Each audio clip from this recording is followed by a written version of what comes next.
Hi there. To celebrate 300 episodes, I've got a gift for you. Visit papernapkinwisdom.com, scroll to the bottom, and in the contact form, just write the word book, fill in the rest of the information, and you'll get 3 free ebooks. The Demand Blueprint, the Profit Blueprint to help you master cash flow, and the Paper Napkin Wisdom Gratitude Ritual. Over $25 in value, no strings attached. Welcome to Paper Napkin Wisdom, where we share pearls of wisdom shared by some of the world's top entrepreneurs, leaders, and difference makers. Here's your host, Govind Jayaraman. Hi, I'm Govind Jayaraman, and this is Paper Napkin Wisdom, episode 305. Imagine for a moment that you've built something you deeply believed in, something that matters, and yet you can't quite explain why it works. You know it just feels right. It solves something important and it touches people, and somehow it feels beautiful.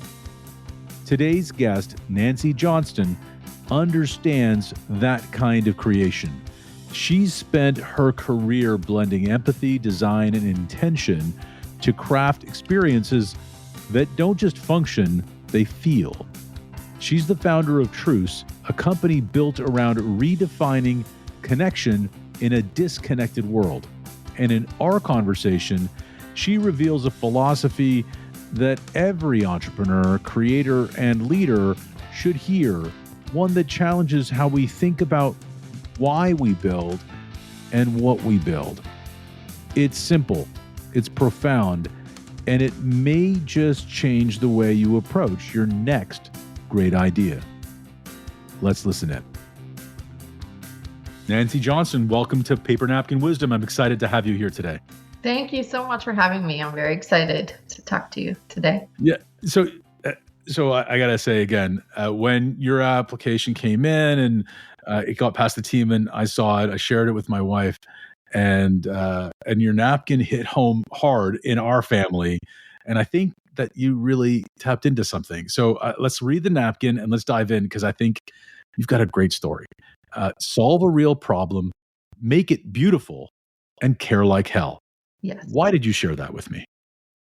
I shared it because that's sort of the ethos of our brand and our essence. I think for a business, if you don't have all three of those, you're not going to connect with people, you're not going to go far, and you're not going to get them as a repeat customer. So we really do solve a problem that most people live with every day, and traditional bedding has not been changed since really the invention of the fitted sheet in 1959 by Bertha Berman. And so we were just frustrated with that. And I said, there's got to be a solution, and there wasn't. So we just dove right in and created Truuce Bedding. And the problem that you solve is a real problem. So tell me about your product. What problem did you solve? So I am a master seamstress and also a CPA by trade. And I had my college roommate, dear friend Carrie, reached out to me, and she said, I am just so frustrated with bedding. My husband steals the sheets. I also do that too. I'm guilty. And they never stay on the mattress, and the duvet is just impossible to change. Can you create something for me? And seeing that it was the pandemic, I had a sewing and design business previously, and I said, sure, I have nothing to sew. Nobody's going out. There's no weddings. There's no uniforms to sew. So we got into kind of designing, and I thought, geez, there's got to be something on the market that fixes this, because people live with bedding every single day. And there really wasn't. So we took about a year to address this problem. And there is solutions on the market for duvets, and there is solutions on the market for that try to address sheet issues coming off the bed and untucked. But there's really nothing that addresses all of the problems in one solution. So every time I would go to bed, I would start working, and I would, this is a pain point of sheets coming untucked, and how can we fix that? And this is a pain point of, washing the duvet. This is impossible. How can we help people save time and not be so frustrated? Yeah. So what's really funny about it is I've always joked that Stacy, my wife, is Susie Hospital Corners because the Okay. bed is like immaculately made when she makes it, and I try to get close, and it's a resounding disappointment. But but you've de-risked it. You've created these very elegant solutions that Thank you. solve the problem, Yes. right? And here's what's really interesting is that it came to you with this COVID pivot, right? That Yes. the main line of work had sort of dried up a little. Yes. Yeah. Isn't it interesting that when it gets quiet, we become attentive, but when it's noisy, the same problem was there. The problem was there for 50 plus years because you said the fitted sheets were invented in 1959. And the problem's been around for a while, but no one was listening. No. Isn't that interesting? It's fantastic. Yeah. Um, and I think it comes out of a need that you just get so frustrated. Carrie was just so frustrated that, and I was able to help her. So, um, we just really, I just started to sew to help her. And we realized that there was a potential business opportunity for this. And, doing a lot of market research and seeing what was on the market, there really wasn't a lot. So, yeah, we just decided to give it a go. And we're getting such great response from people. They're loving the solution. Yeah. So your solution isn't just a different fitted sheet or a different top sheet.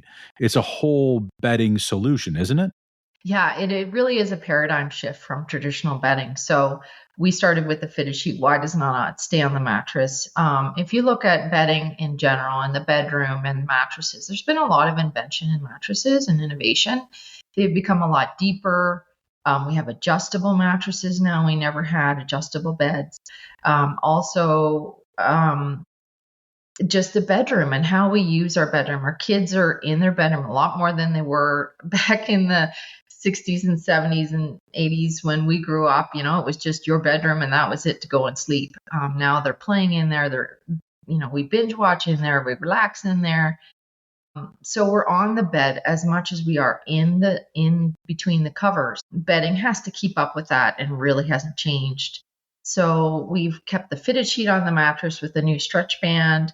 You don't have to tuck in the sheets anymore. They zip together at the foot, but you have a lot of room to move. And then the best part is the duvet top, how we've integrated it. The flat sheet is the bottom of the duvet cover. So it's all connected as one. You don't have to stuff a duvet insert into this massive pillowcase design anymore. You just really layer everything down on the bed, and then you zip it up. And our zippers are great. Everything is really super durable. And then the best part that we didn't expect people to give us feedback on is in the morning, they want to start their day off like a hero and make the bed. And it's just easy pull up, just straighten the top layer and you're done and you're good to go. So yeah, there was a lot of feedback. We thought easy duvet, but there's a lot of sleep experience. The sleep experience is really outstanding with this. Yeah. So it's not usual that I ask about the product when talking to someone about their paper napkin. Yes. But in your case, I think it really matters because, I was a teenager and I was an expert in sleeping. Like Yes. I'm an expert. Got it down. I figured it out. I can do it right now. Like there's a chair over there. I could probably fall asleep in that chair. So, well, maybe not right now, but the idea is that we all think we understand how to use our beds. You're trying to innovate something that everyone touches. Everyone feels like they've got a way to make this work for them. How challenging was it to solve a real problem when everyone has their own perspective on it?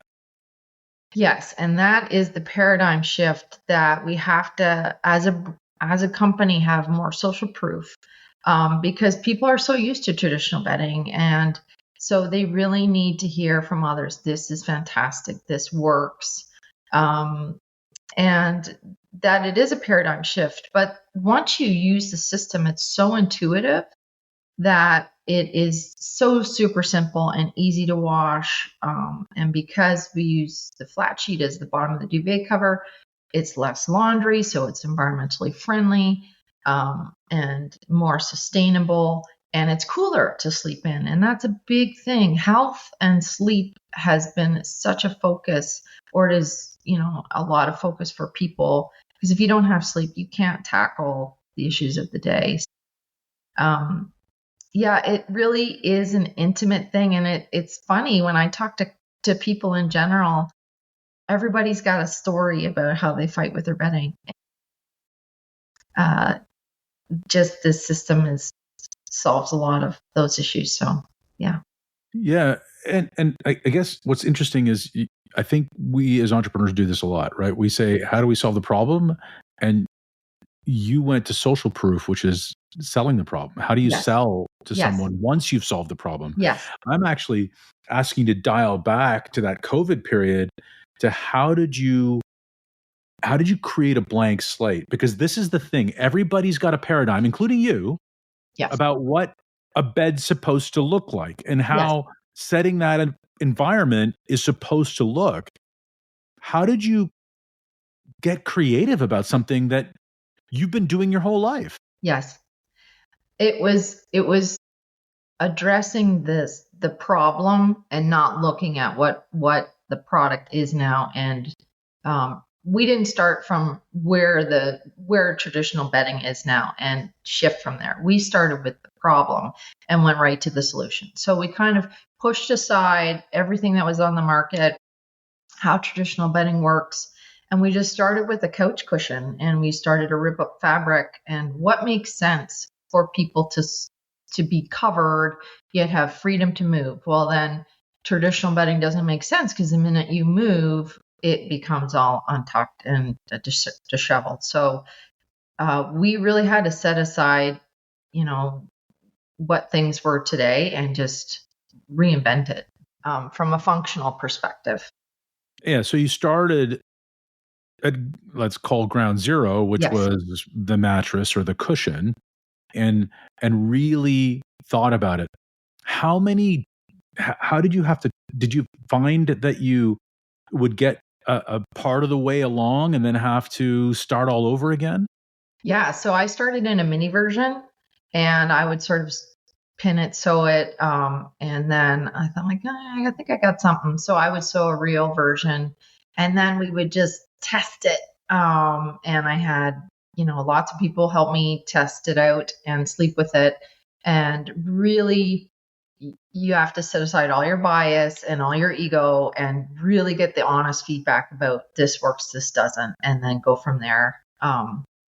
So, How did you yeah. create the space for that? Because you're creating this, right? And Yes. this is COVID, so you're probably leaning in a little more on friends and family Yeah. who don't want to hurt your feelings, know Yes. that you're working on this.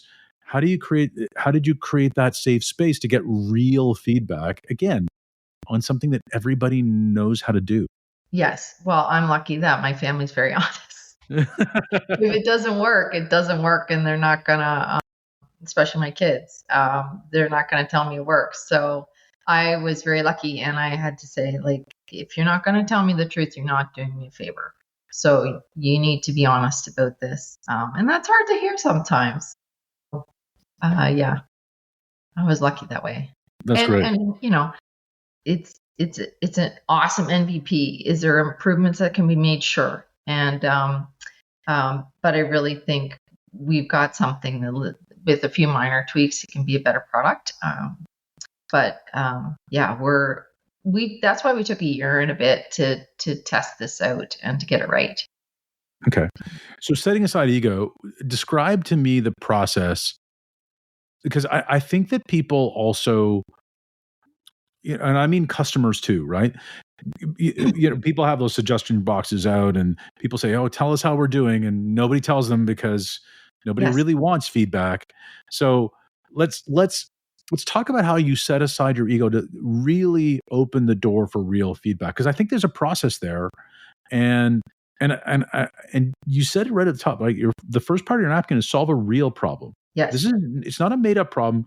You have to stay focused on the real problem and not get pot committed to the fact that you'd sort of found part of a solution that you really, really liked. Yeah.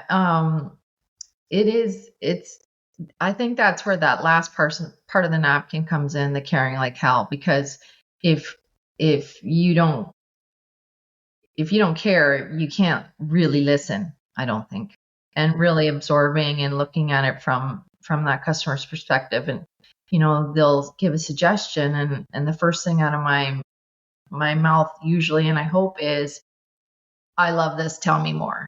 So to really understand the perspective they're coming in, the environment they're using it in, how they're sleeping and using the product, really matters to us. And we take that to heart. And I definitely take it to heart,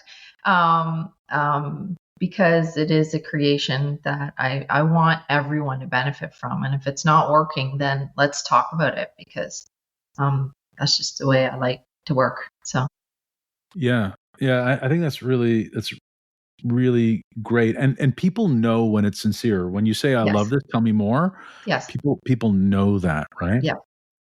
So I also like how the second phrase, make it beautiful, came after solving the problem. Yes. Right? Because you can't make it beautiful and not solve the problem. That's not going to work. Right? Exactly. Especially bedding. If you don't like it and it doesn't look good in your room, you're not going to buy it, regardless of the functionality and how well it works. It's an aesthetic thing. It's a feel thing. It has to feel beautiful. It has to be, environmentally friendly and chemical free and all of those great things, because we're sleeping with this. And there's a lot of toxins in products these days. So we test all of our fabrics for chemicals. We use safe dyes, and we use sustainable environment and environmentally friendly manufacturing practices. So that's super important. Yeah. So talk about how again, you have a CPA background, right? So there's a precision, there's a detail, there's a structure and order to the way things are done. Yes. Which you are seeking to change. So you're sort of your personality is at maybe at odds with each other a little bit, but also keeps you focused. How do you feel like your detail orientedness helped you along this journey? Yeah. And so we wanted to issue a product that you could, eventually change the top, and you don't need to change the sheets. So it was super important that we got this right the first time. So we're not coming out with different products that don't fit together.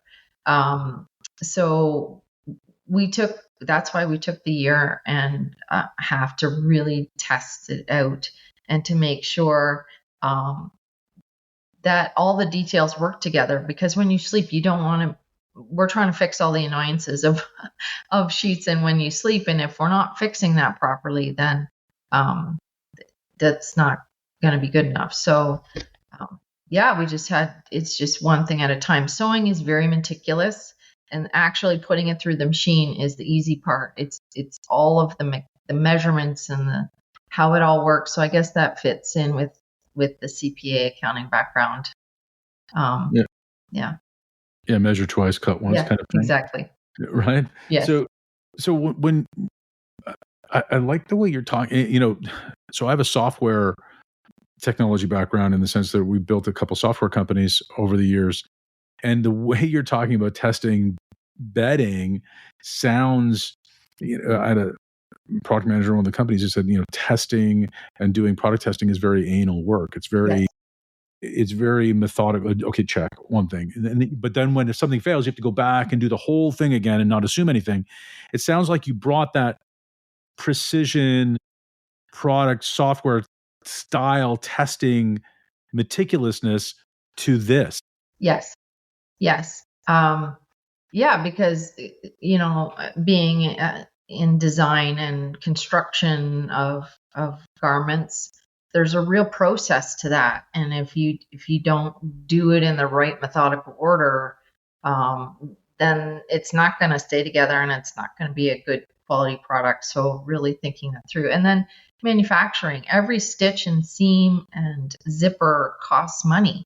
So to make this as economical as possible, I had to think about construction very, very closely. Yeah, it's Yeah. neat. Um, you know, how did you go from CPA to master seamstress? Or Yeah. did you go from master seamstress to CPA? Like, how does what's the journey look like? Yeah. So coming out of college, I worked for consumer products companies in Toronto. Loved that. And then my husband was transferred to the US. He's also in consumer products. We met at work. And we're both in finance. So then, unfortunately, my immigration papers didn't allow me to work. So I said, well, I can't sit around and do nothing. Um, but I can open my own business. And I saw a need at my daughter's school for uniforms, and parents were really stressed about, where do I go? And so expensive. So I said, I can do that. Then I got my master seamstress and opened my own sewing and design shop. And then I was super busy and the pandemic hit and I had nothing to sew.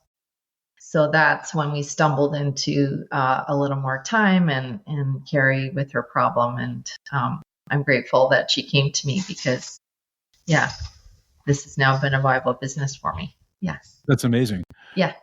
So how I like how you went from consumer products and you moved to the US for your husband's opportunity, and then found yourself in a situation where I can't work, but I can open a business. And necessity being the mother of invention, you created this opportunity around uniforms. How long did it take you to pivot when, March 2020 rolls around, schools are not happening, people don't need uniforms, they're not going to work as much, and they're certainly not, most schools were very virtual at that point. Yes. Clearly, no one needs what you're stitching. Right. How long did it take you to hear this problem? Well, funny enough, when the pandemic hit, I was really busy because I was sewing masks. Oh, wow. And I Okay. sold masks, yeah. And at first, it was like just sewing for anybody who needed a mask. And then I started to sell some masks, but then they became mainstream. So then it wasn't economical for me to sell masks. So um, that was sort of that was sort of 2020. And then 2021, Carrie kind of floated the idea and we toyed with it for a little bit. But we officially opened the business January 23. So it was about a year and a half that we took to really get this idea, market research, and sort of just investigating the whole sleep world, which is quite extensive. Yeah. Yeah, and so because you're coming into the sleep world and the sleep industry, which is, the mattress industry has been sort of, that's changed a lot. And it used to be very much an oligopoly. There were a few big players; they owned the market, and then then the door opened, and there was this sort of internet sensation of companies that were delivering mattresses to your doorstep, which was like inconceivable Yes. 10 years ago, and now it's here. So there's been this opening of the market. And is that something that's helped you or hurt you? Because it's now become more complicated to find the channels of distribution, hasn't it? Yeah.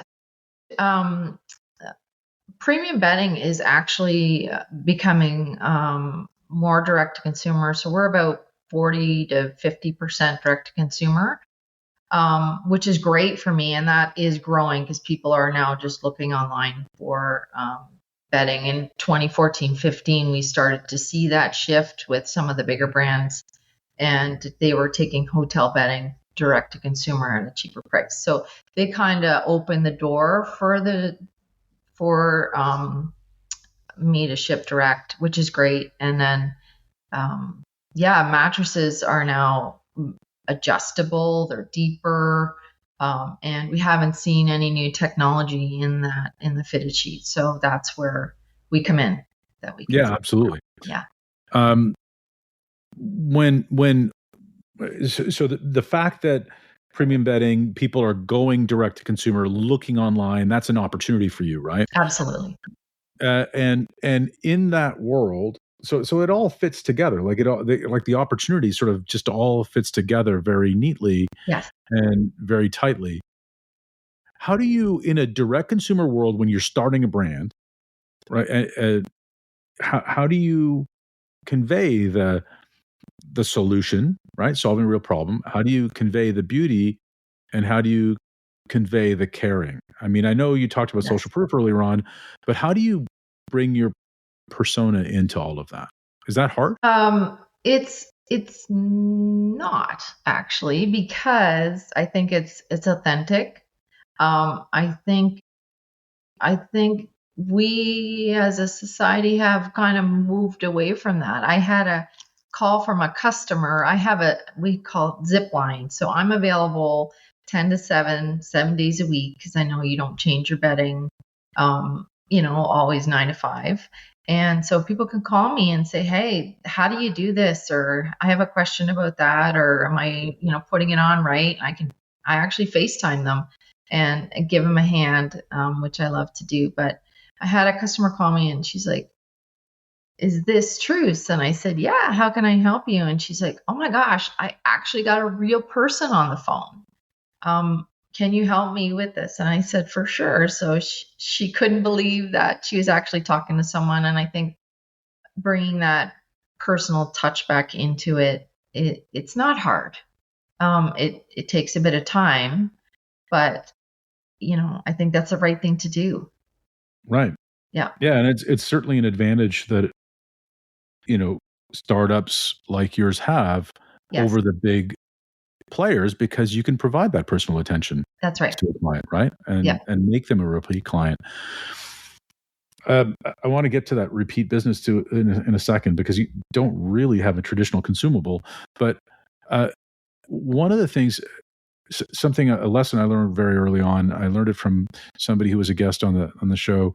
He's become a much more broad influencer, mostly because he's got so much value. His name is Dandapani, and he's a monk, former monk, I should say. And one of the things that he taught me is that there's a significant amount for all of us, when we're doing big things, we need to build our will. And one of the ways that we build our will is by doing little things.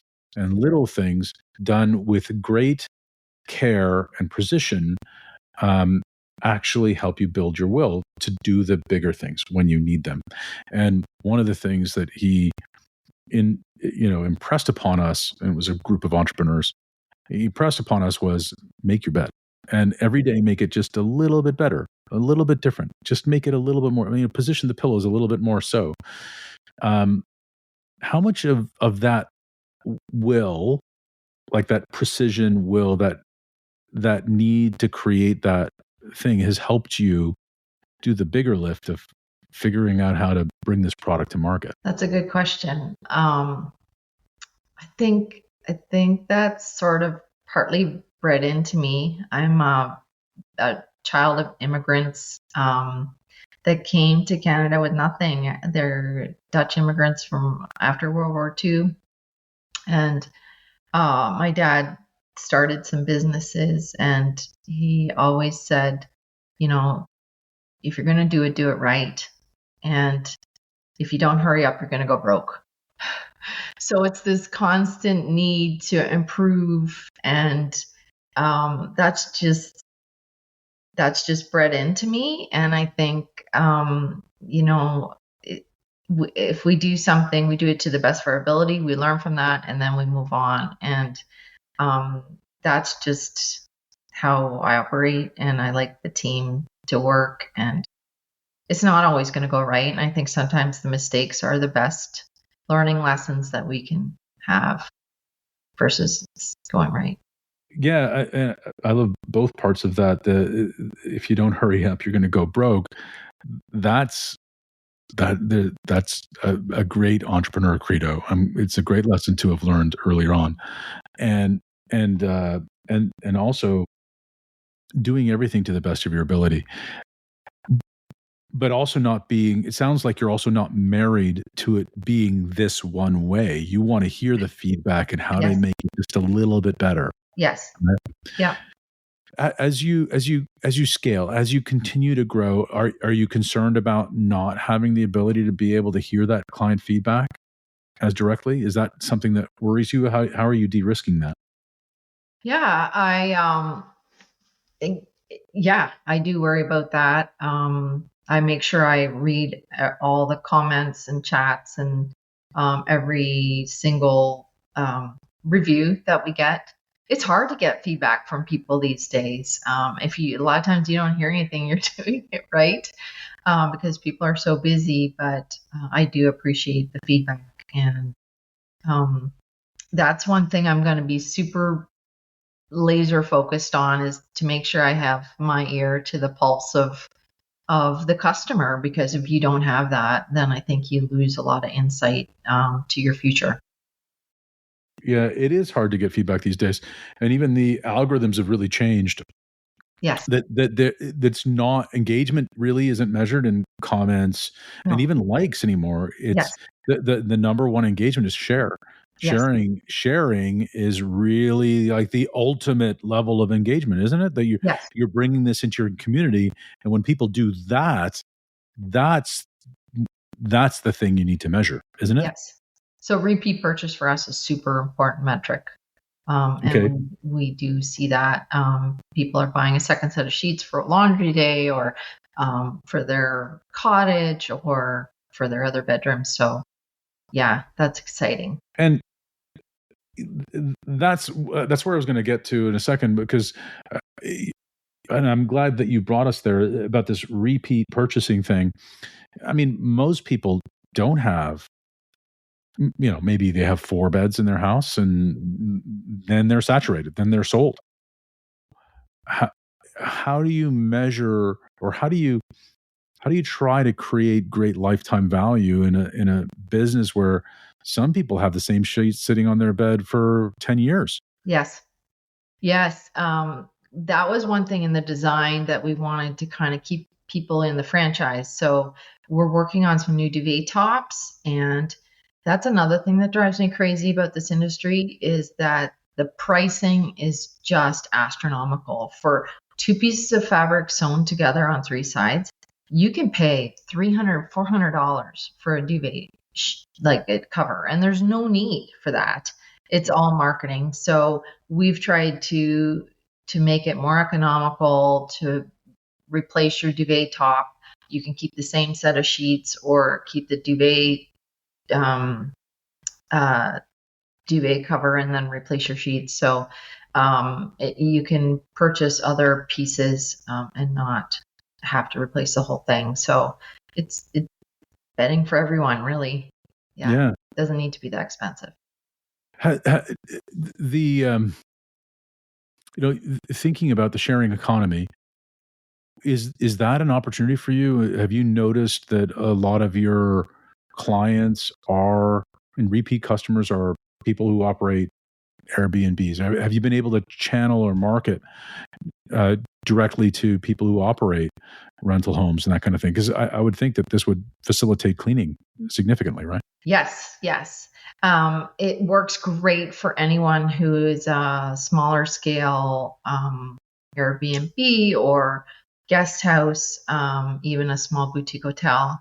Some of the bigger hotels, they launder their bedding in these massive drums, and then they put it through these presses. So the zippers aren't conducive to that. So we're trying to figure out a solution for some of the bigger commercial clients. But yes, it is fantastic for changing. It's just the consumer then needs, or the guest needs, a little bit of instruction on how to change that if they're getting the laundry started. But it's super intuitive, so that's not been a problem. Mm-hmm. Yeah. But my question was more, is there a challenge in marketing to that sort of more elusive market? Because I don't think people tend to market to Airbnb operators as a unique vertical, right? Like that's a different vertical. How do you get to those people that are harder to get to? Have you found Have you Yeah, found that so that challenging? part we found trial is really important, and try it once, especially a press outreach or anyone that's interested in using this product. Is once they try it, then they're hooked. So that's a little more expensive marketing tool, but because it is so different, I understand it is a paradigm shift, and I really think you have to experience it to understand it. So Yeah, that's really interesting. yeah, I think that you've got, and it's right there. 60-night risk-free trial. yes, That's and I think this is the other thing when I was thinking about iteration. Like your iterative cycles are about 24 hours apart. It's not like you do something different and let's try it this hour and let's try it this hour. It's not. It doesn't. I get the feeling that that's not the way you did your innovation. You really tried it. yes, yes, and multiple nights, and to really understand why something doesn't work, and then taking a long time to make the solution. So I have stacks and stacks of prototypes in my warehouse of all the different innovations, and I keep them because I think it's important to understand why something is the way it is. So if we ever want to go back and revisit, um, we can, and we do sometimes, um, to explain, to employees why the design is and why it doesn't work doing it another way. How did you get? What were the big challenges you got or you had when you moved from sewing in your home and Yes. prototyping to manufacture? Yes. So traditional bedding is square fabric. And besides the small elastic, it's very simple. This product is not. It's got zippers, it's got stretch fabric, it's got rubber grip elastic fabric or rubber grip elastic, and those aren't easy things to sew. So I actually went to India, to work with the master pattern makers and the sewers there so that we could ensure that all the zippers connect, that the stretch band fabric is sewn on properly, because they didn't have experience with that kind of an innovation. So I wanted to make sure that we could manufacture it in the most efficient way possible, but then also, a sustainable way. So that was a fantastic trip. No, I'm sure it was, Yes. for a lot of reasons. So one of the so I have some experience with Indian manufacturer and textile manufacturing in India. Not to say it isn't fantastic, but the quality control standard is challenging Yes. because they don't speak the same quality control language that we do. Hmm. So I'm interested in, how did you bridge that gap? Did you have experience working with Indian manufacturing, or did you learn your way? What did that look like? Yeah, I learned my way that one of the sons lives in the US. So he understands, North American culture and how we like to do business. So that was a great bridge, which was very helpful for me. But it was trial and error. And it was, okay, send me the sample. I want to wash it. I want to sew with it. I want to test it. So it was very hands on, sort of manual process of, I would make something, they would make it, send it back to me. We would adjust the pattern for their facility and machines, and then we would go from there. So again, that's why it took a while to bring this to market. But I feel if I don't understand and have control over that manufacturing process, then it becomes very difficult. So the master seamstress part of it was very important. Yeah, so you were an expert in what you were looking for, Yes. and you cared Yes. so much Yes. about what you were doing that it, like, even talking about being meticulous lights you up. Like you're not, like that's not usual. Most people is like, oh, the details. Believe Your eyes, me, my, there were my moments eyes. I wanted to throw in, the towel and the pillowcase and everything else, but I believed in the solution. I thought, there's got to be a better way. Well, that's awesome. I love the story. And I know we could talk about it further. this is the point of the conversation where I first of all say thank you to you, and I call out a great friend of the show. 11 years ago, he gave us a paper napkin, which was "What you appreciate appreciates." He suddenly passed away last year, and to shout out and to continue his legacy, that napkin that he shared with us turned into something that he wrote as a book, a business. He started a movement around gratitude around the world.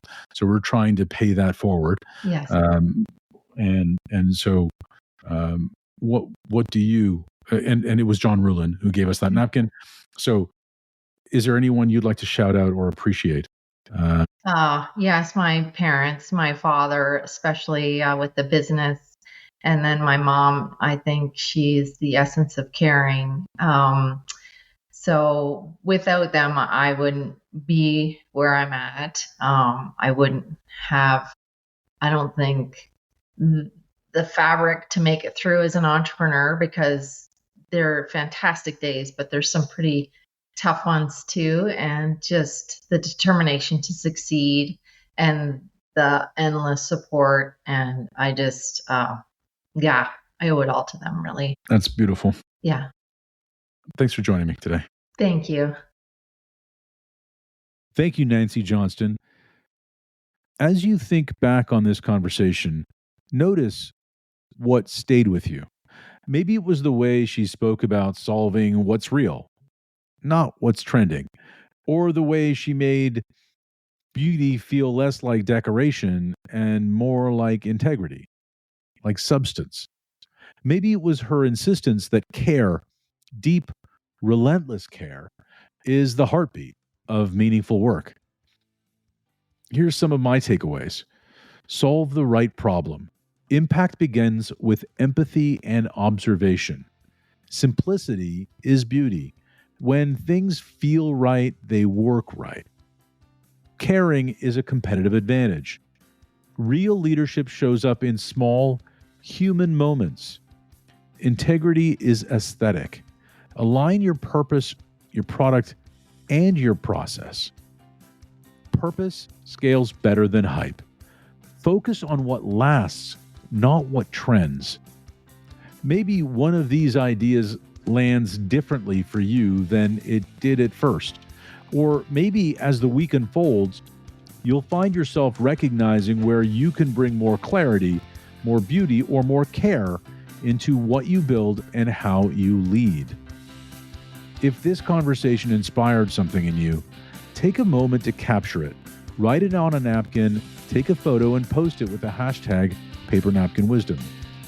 Most importantly, share this conversation with someone who's building something new, because sometimes one small insight shared with intention is all it takes to shift everything.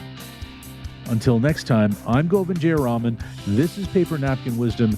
Make it a great day.